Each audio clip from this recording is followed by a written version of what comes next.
Welcome to Shedding the Shame. I'm your host, Tami Wong. This is where women stop whispering about the hard things.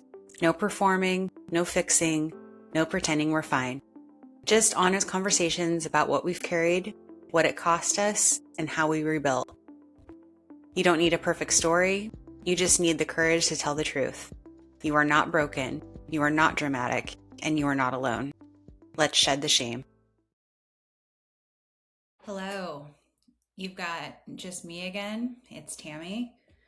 And I'm here to do kind of my debrief about the estrangement part of Emily Schimmel's podcast and to share my personal story about estrangement as well. So, if you haven't listened to the episode, I highly recommend you do it. It was a really good conversation with Emily. We talked about miscarriage, we talked about estrangement, we talked about building community. And what she shared about her estrangement situation is that she has not seen her dad since she was 15. So she's, I believe, 31 now. So about 16 years. And she, expressed feelings of sadness, of disappointment, sadness for her father, really, that he's missing out on a possible relationship with her kids. And I really related to that. I think that she is further along in her healing journey than I am, to be very honest. My estrangement has been about 7.5 years, I believe. I'm trying to remember. Yeah. My estrangement in August will be 8 years, I believe.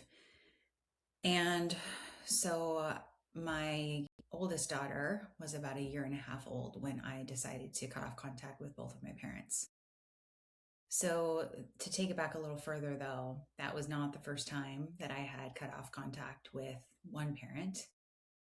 I had cut off contact with my mother for a short amount of times throughout, my 20s, a couple times, and then I had a longer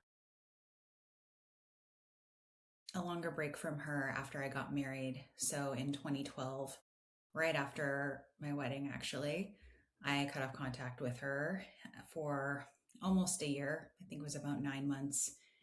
And I got pulled back into that relationship because my grandparents died. My grandpa died first, and that was her father. And so I went back for the funeral and, ended up having obviously to be around her and was pretty much pressured to get back into the relationship by some family members. And I felt very guilty at the time. Her parents, my grandmother ended up dying a few weeks later. And so both of her parents had passed away in a really short amount of time. And I felt a lot of guilt that I didn't have a relationship with her because she was already going through so much. And so I, got sucked back into that situation. And that lasted for another 5 or so years. And I regretted getting back into that relationship for pretty much every day of that 5 years. It was not good for me. And I'll preface this by saying my grandparents that died, I was very close with, loved very much, had a great relationship with them growing up. And so, yeah, I think that played into some of the guilt of getting back into the relationship. So I'm going to focus most with this conversation on the estrangement itself and a little bit about why I chose to do that. I'm not going to go into the deep relationship analyzing because that's a whole other podcast. And I'm also going to be very honest that me talking about this subject is risky for me. I have people in my life who do not like me talking about my relationship / lack of relationship with my parents. And I have been discouraged from doing so. And I have decided that my best interest is not to do that, um, because I'm hiding pieces of myself. I'm hiding my experiences. I'm hiding things that hurt me deeply for many years of my life. And it's not in my best interest to do it. It's protecting people who are perpetuating a negative and abusive cycle. And I don't want to do that for myself anymore. And I don't want to model that for my kids. And so I acknowledge that talking about this could cause problems in my life and with some of my relationships. And that's a choice I'm having to make for myself. With that all in mind, let's get into it. As I said, I first cut off the relationship with just my mother. I tried to maintain a relationship with my dad. My dad was someone I felt like I was really close to when I was a kid. I felt like we had a lot of good memories together. We would play basketball together. We would watch movies together. I would watch football and golf and things with him on the weekend. Um, I was kind of the tomboy. My dad didn't have boys. It was just two girls.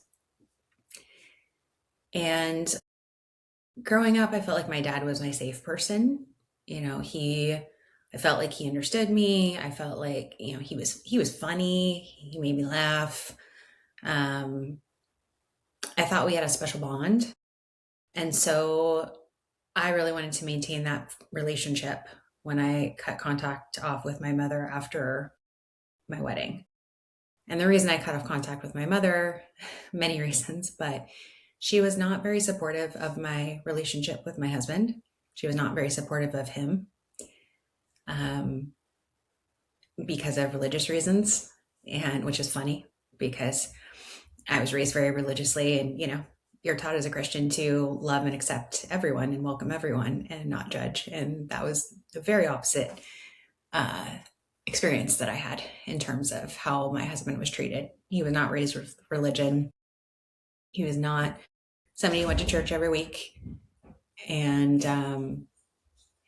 I would say he shares more morals and values with me than other people I've met who claim to be Christians. So that was the reason for the timing on that, was because I was just so upset and hurt by actions and things that were done around our wedding and how things were handled, and just decided I did not need that type of negativity in my life going forward, and especially towards someone that I was choosing to spend my life with, who I knew was an amazing person, supportive person, and who made me happy. So I did maintain a relationship with my dad for that time, those months. It was difficult for him. He would email me, from a separate email address. He would call me when my mother wasn't there. It was like I was a mistress, almost like being hidden. Him hiding that he was talking to me, which felt pretty gross. But I took that because I wanted him in my life and I loved my dad. And so after my grandparents passed, he was one person who really put pressure on me to take my mother back into my life. And he, not only because of what she was dealing with at the time with the losses, but also because it was too hard for him, he said, to maintain a separate relationship with me. And he wasn't going to do it anymore. So, over the course of the next 5 years, it was a pretty hurtful relationship, not only with the things that, were already there with my mother and how our dynamic was, but my dad kind of started to adopt some of the behaviors that she was doing as well. And hurtful conversations. Yeah, like one instance that actually was one of the last straws for me before I cut off contact this last time. I remember having a conversation with my parents on the phone, and I was living in California at the time. My parents were in Nebraska, which is where I'm from, where they live. And they had come out to visit my husband and I not long before that conversation. And because they were coming out to visit after I had my first daughter. And I'm trying to remember how old she was at the time.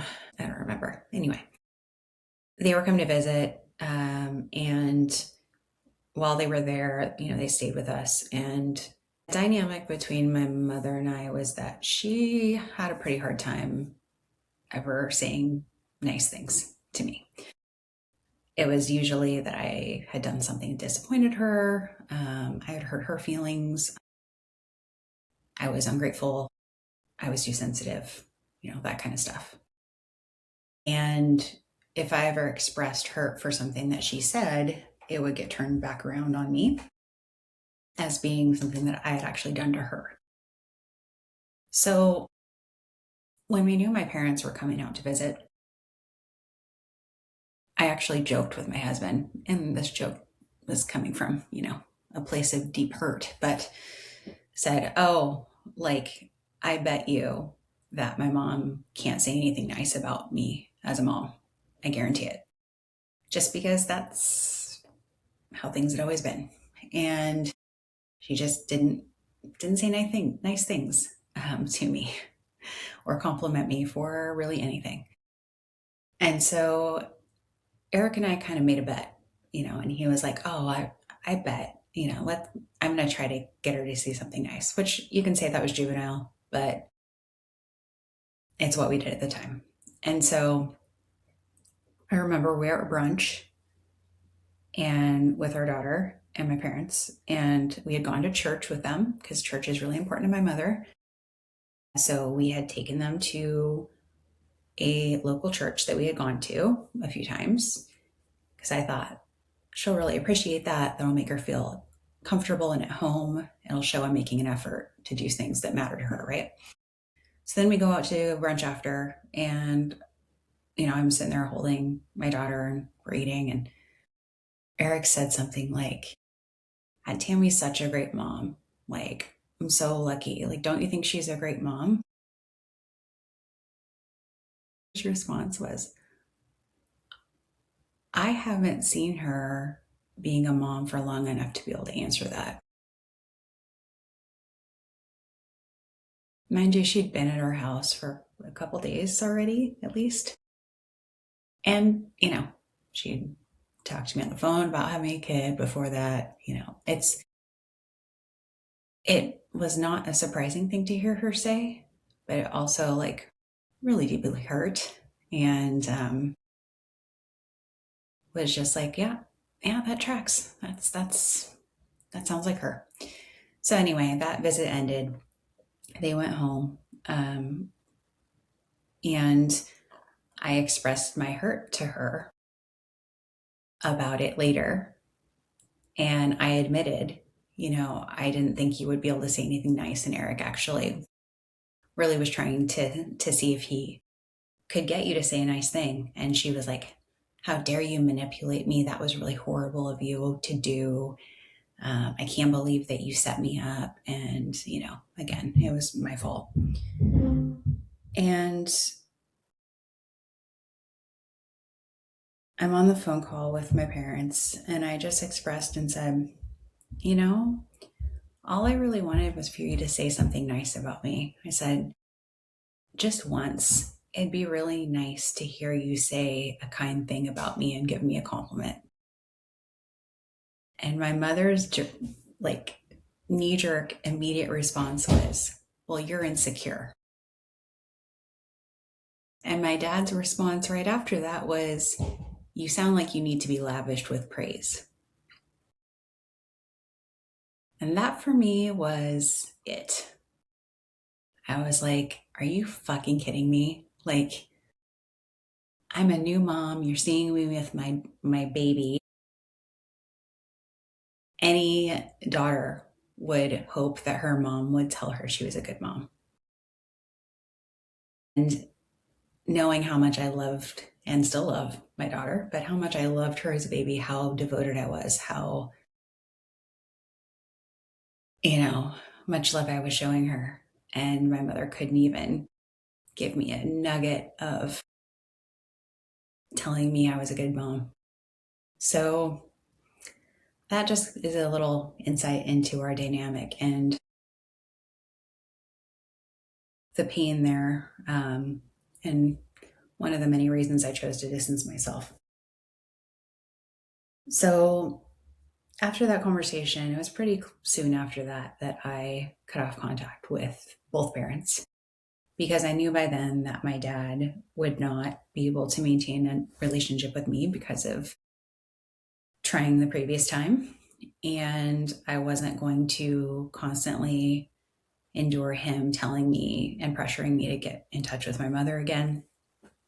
And frankly, he'd done things that had hurt me a lot in those previous 5 years, to where it was like he's not the same person he used to be. And the dad that I knew before and thought was my safe space is not that anymore. And so I cut off contact with both of them. And I sent a letter. And then I sent an email to my extended family, my aunts and uncles and some of my cousins that I was still in contact with, because I wanted them to know I made this decision and why, and I wanted them to hear it from me. And I got a really hurtful message back from the person who was my favorite aunt at the time. And I was devastated by it because it basically, again, was like, how dare you do this to your family? What did she do that was so bad? You live so far away anyway. Why can't you make it work? Yeah, it was pretty hard to read. It made me feel very abandoned. I basically felt like that message orphaned me from the family and that I was no longer welcome. And I've never been back since. I have never gone back to Nebraska since that, since cutting off my parents, because I felt like I was not welcome and I was seen as the black sheep. And that I didn't have anybody anymore. So that was, I went to a lot of therapy over the last 7 years.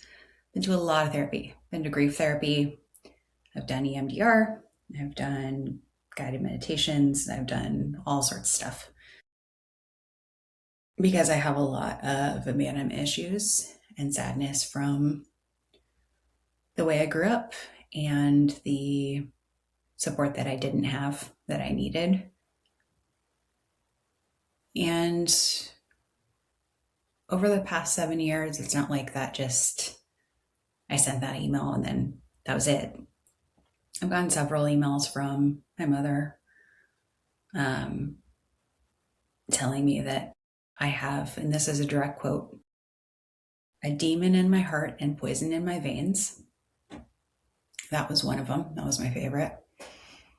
That I am cruel and that I've broken her heart. And how could I do this to her? How could I cut her grandkids out of her life? She's praying for me. Lots of scriptures, lots of that sort of stuff. And there were a couple emails in the last few years where she actually was like, I could maybe see why this thing I said did that. But never still any real accountability or real apology. And that is just a hallmark of our relationship. There has never been, I would say I've never gotten a real apology or real accountability from my mother when she's done something that's hurt me. And that alone is a reason I don't have that relationship. I mean, that leaves out so many other reasons, but if someone's going to do something that's hurtful to me and I bring it up to them and they have no ability to actually apologize and care that they hurt me, then that's not a relationship I'm going to have. Um,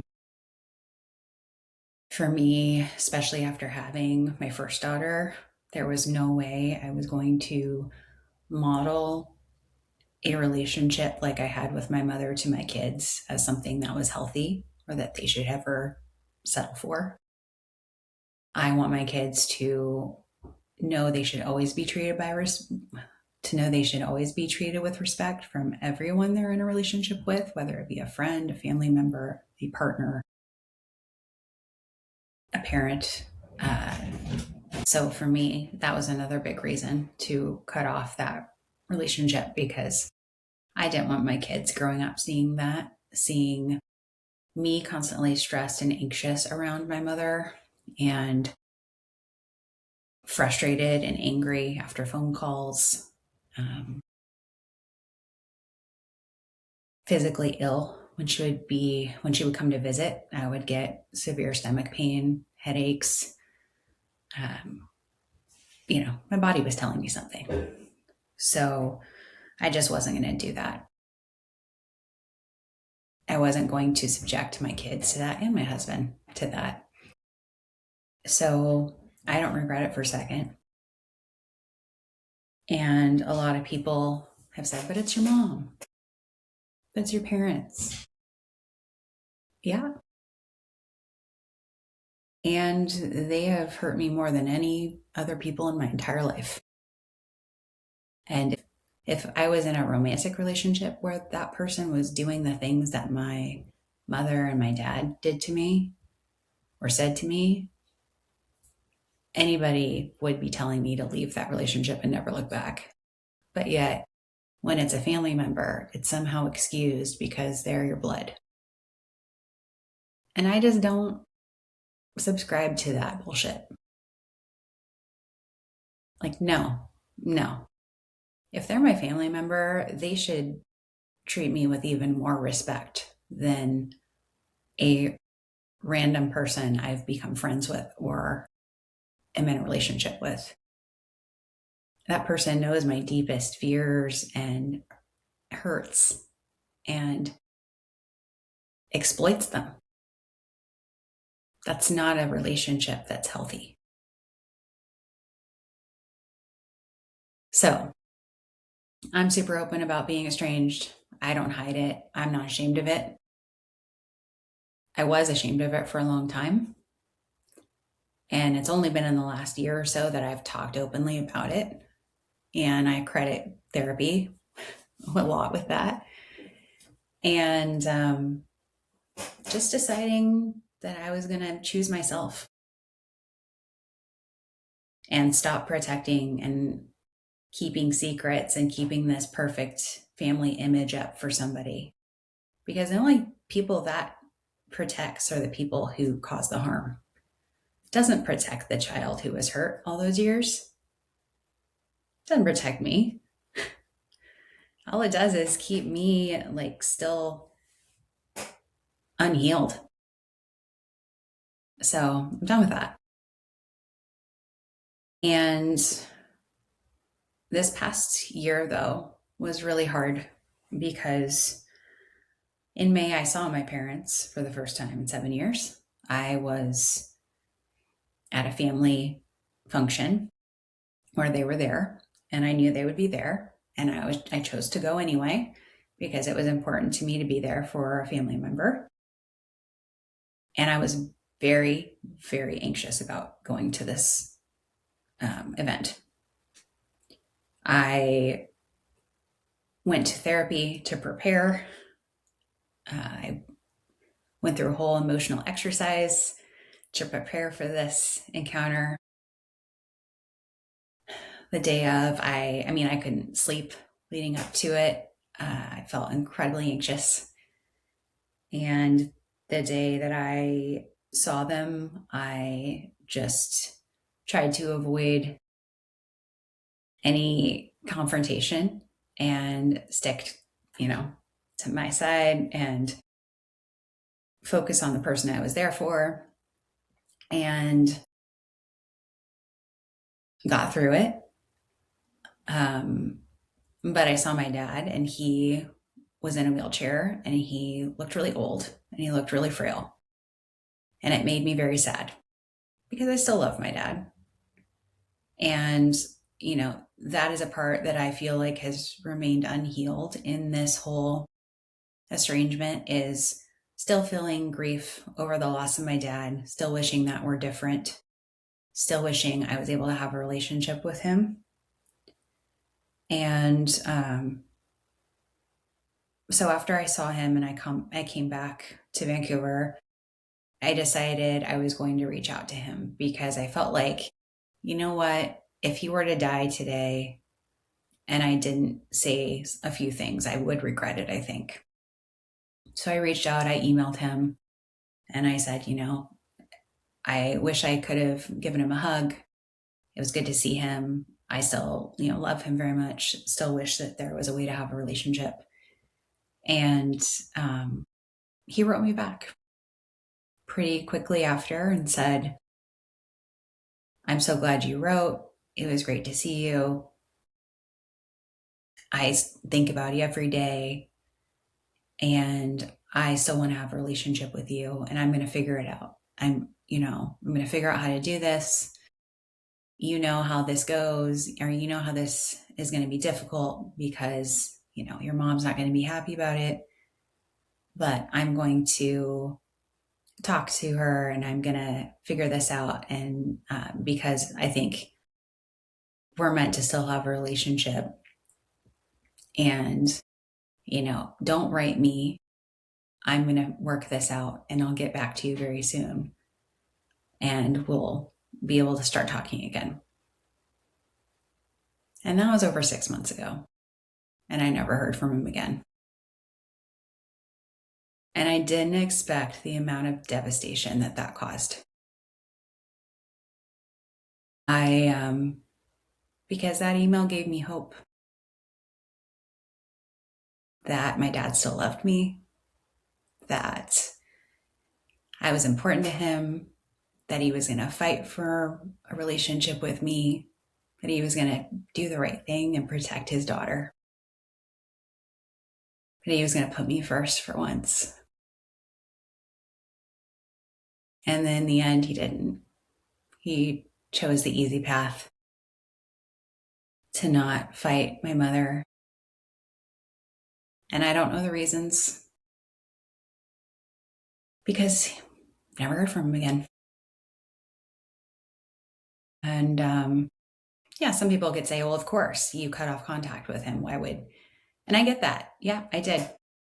And I did it because I didn't feel like I had a choice to keep him in my life. And because he'd caused me a lot of pain too. And I was like, okay, I think this is probably the right decision. And I don't feel any regret now. I said what I needed to say. I tried. And he's the one who made the decision this time. And he has that right to. But yeah, it broke my heart. And it made me realize that the relationship I thought I had with him was never what I thought. I thought back to all those times that I thought we were bonding when I was younger, and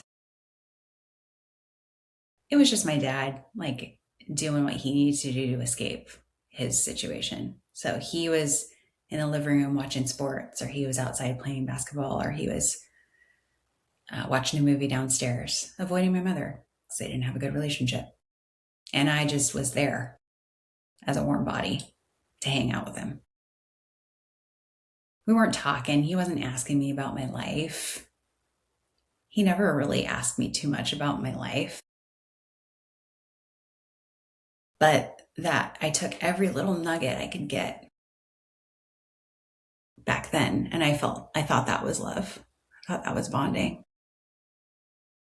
And that's the sad part, is like, wow, I had such little love when I was a kid and a teenager, that I thought that that was like a great relationship. And thankfully, I know better now, because I have a really, really loving relationship with my husband and my kids. But yeah, realizing just a few months ago that, wow, the relationship you thought you had with your dad was not as special as you thought it was. And of course, he didn't reach out again because you never really mattered much to him. The truth. That's at least how I feel.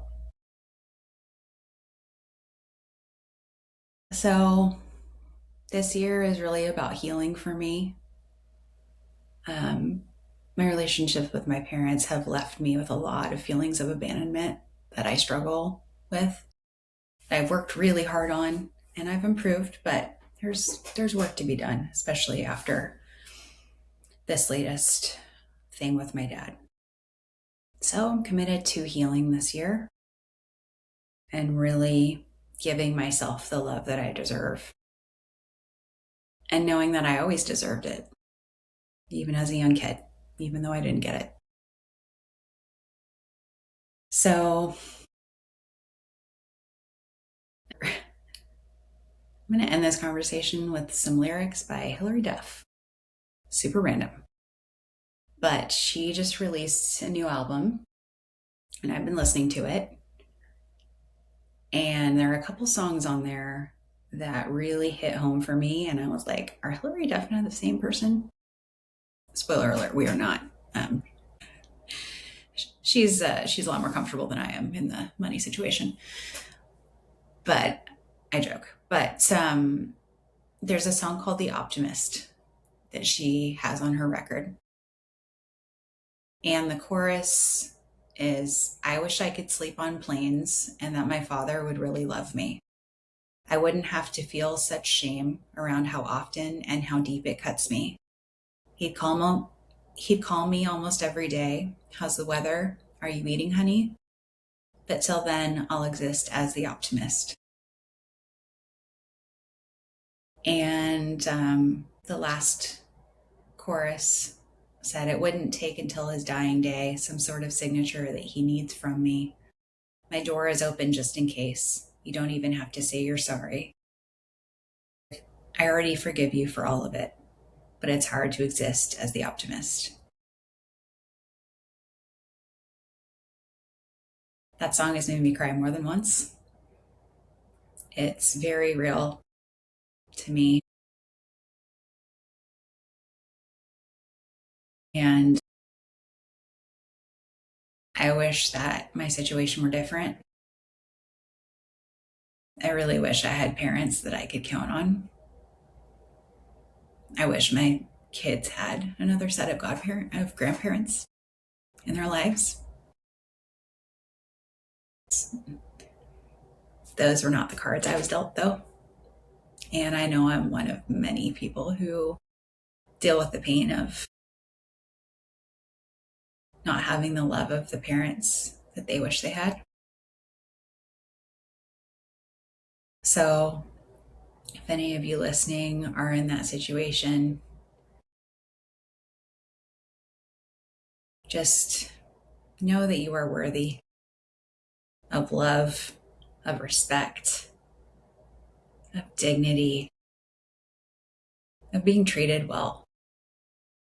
And you shouldn't have to beg someone to love you or beg someone to say something nice about you when it's your parents. They should be so proud of you and so grateful to be your parents. That's how I feel about my kids.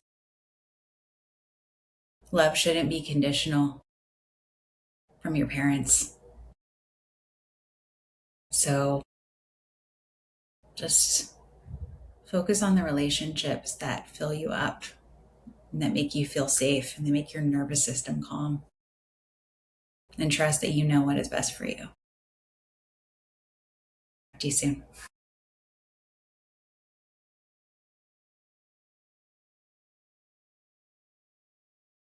All right. I have a slight update. to this story. I thought I was done. I recorded this, I don't know, like 3 weeks ago. And towards the end, I talk about, how I haven't heard back from my dad in 6 months. And lo and behold, a week ago, 7.5 months after his last email, he wrote me an email. Is it a coincidence that I posted about my podcast and things I've been through, and it got shared on Facebook by a friend, and a lot of people in my hometown saw that? Did he see it? And that's what finally prompted a response? I don't know. It didn't mention anything on the post, but it's very interesting timing. And I don't know how to feel about it. He apologizes for not writing sooner. You could say that after a month or two, 7.5 months. Really? I'm annoyed. I'm angry. I'm frustrated because I was finally closing the chapter on this and trying to move forward and heal. And now it just feels like a wound has been reopened.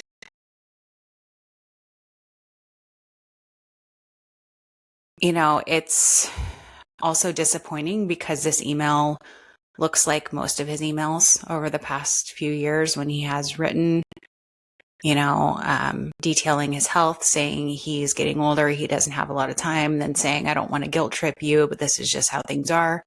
It is a guilt trip. Your mother has no power over you anymore, if she ever did, is what he writes in the closing, which is also completely untrue and very dismissive of what she has done to my self-esteem, to my mental health over my life.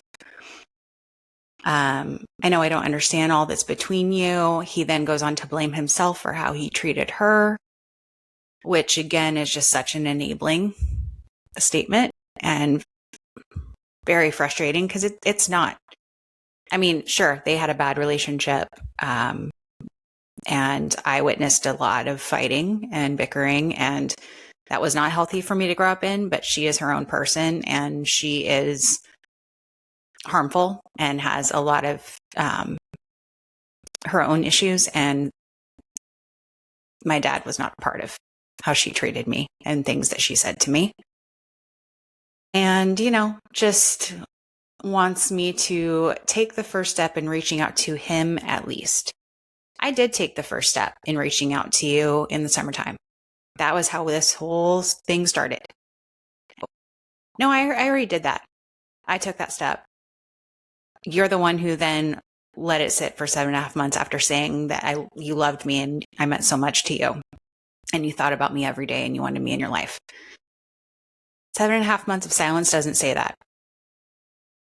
So it's one thing. I cut off contact. I was very clear. I was cutting off contact. And then for him, though, to write an email saying he wanted to be in my life and was going to respond soon, and then not say anything for over half a year, and then come back like nothing has happened, and that I'm supposed to be cool with that, and that then I'm supposed to take an additional step to make this relationship work. I feel like I'm hitting my head against a brick wall. It's just the same pattern over and over and over again. And his last email gave me hope that that was going to change. And this email just shows me it won't. It's going to be the same thing over and over. It's always going to be on me to make the concessions, to fix things, there's never going to be no pressure to get back in touch with her. That's what this email shows me. Even though his last email made me feel different, this one shows me no, nothing has changed. The enabling continues. The dynamic's going to continue. And I'm not going to do that to myself. I've gone through too much. I've healed too much. I've hurt too much to do this again. And so now the wound has been opened again. I now have to go through healing again. Disappointment, sadness, frustration, anger, resentment, all the things. And I'm just so tired, guys. So, yeah, seeing his email gave me hope. Opening it squashed any of that I thought might be there. So, back to the same. Now I get to deal with, do I respond? How do I respond? And, deal with all of the angst of that, which I will have to work through. Last year was so hard on me with the stuff with my dad and some other family members that I'm not going to have this year be a repeat of that. I know what I need to do for myself, for my family, for my happiness. And I'm going to do that. I'm going to focus on me. So I wish there was a happier update, but that is life. Again, we don't always tie these episodes up in a nice little bow. This is definitely not a happy little ending, but it's an ending. So it just was funny because I was just about to release this episode and then I get that email and I'm like, of course we're going to reopen things, right? When I think, yeah. So that's the update, guys. Thanks for listening. This was a hard one to record. It's going to be a hard one to release. It's going to be something I'm nervous about, the reaction to. So if you've been through estrangement, which I know a lot of people have, in talking about this a little bit, I hope this gives you some peace and some just knowing you're not alone, and that no matter what you see on social media, that people are dealing with hard things behind the scenes and we're all just doing our best. So be kind to people. All right, talk soon.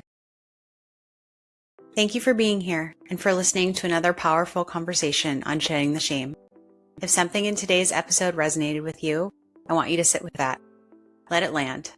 Let it remind you that whatever you're carrying, you don't have to carry it quietly. Shame survives in silence. Healing begins when we speak. If this episode moved you, share it with a woman who needs to hear it. Start the conversation. Send the text. Have the brave talk. And if you're ready to stop whispering about your own story, keep coming back. These conversations are just getting started. Until next time, keep telling the truth, keep taking up space, and keep shedding the shame.